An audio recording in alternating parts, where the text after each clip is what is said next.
understanding that if we have things that we want to show on the outside, when we place things on the inside, we're selecting 2 slot areas and then deciding where our view is coming from. And the other piece of this just being oriented to the positions of the slot areas as needed to create those views.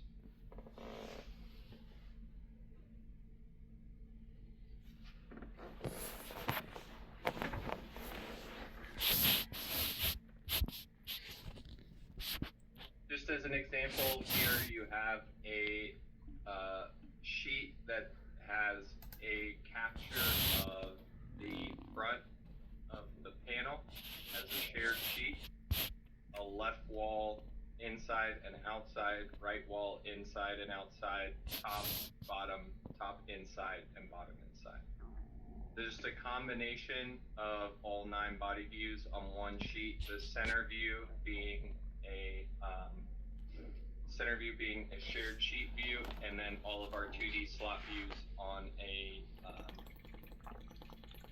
now this is an ANSI E size sheet, so you would want to scale it accordingly to whatever your sheet size that you want.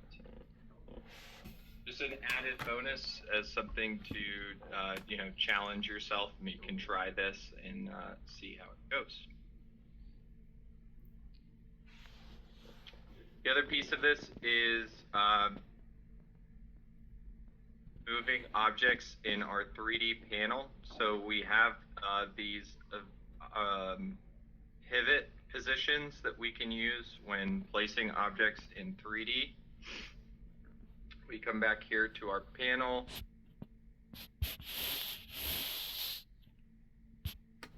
And I have my 3D view here. When I'm placing objects in this view,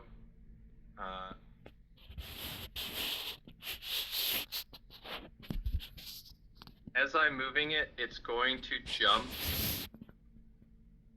to the location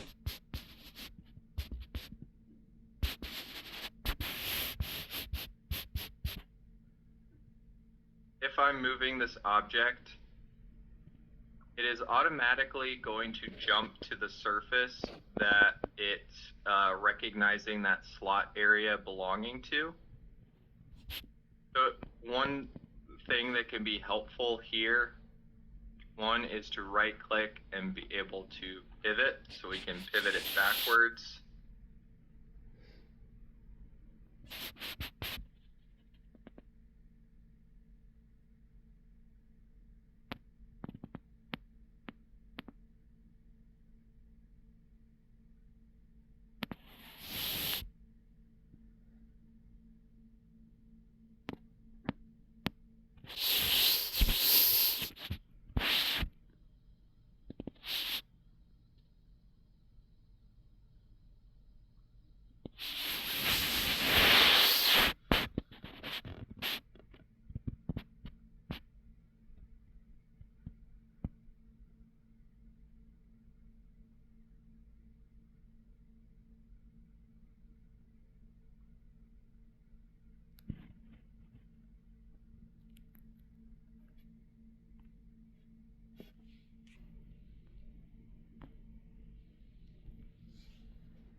So we can also use our arrow, shift and arrow keys to orient the object as a shorthand without having to use that right click. So as I'm holding shift, I'm moving the object down.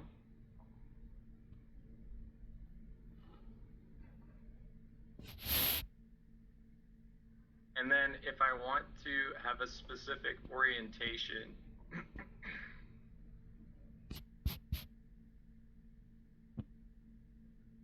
what I can also do is right click, move without auto rotate, at which point it will let me move the object without it being forced to jump to a specific view or a specific slot. And I can drop it as needed. However, this moving it in 3D is a bit challenging, especially when we're starting out with the software here. It is originally designed and has been designed for 2D layout. So, you know, this is something that you can do, and there is a good reason for it. Typically, if I've got something on a slot area and I want to come in and adjust it slightly as needed, or again, move my cable duct to join with this here, it's one way to do it. But typically, starting out, I would encourage you to stick to that 2D view. I've not had any issues with trying to do something in here. Felt like I couldn't do. There's nothing I can do in 3D that I felt like I couldn't do in 2D. From a 2D perspective, that same rule applies. So if I go back to my 2D view and I take my take a device here,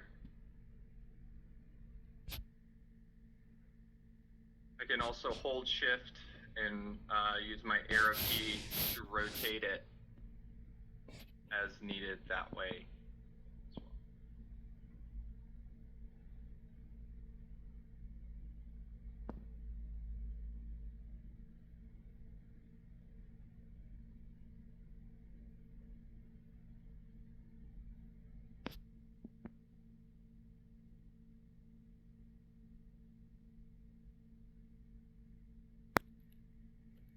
Okay, so for this exercise, you're going to go ahead and look through the slot area definitions, helpful in the sense, just so you're aware, anytime you see that 3D preview, if I right click on it, I can actually change the orientation that I need.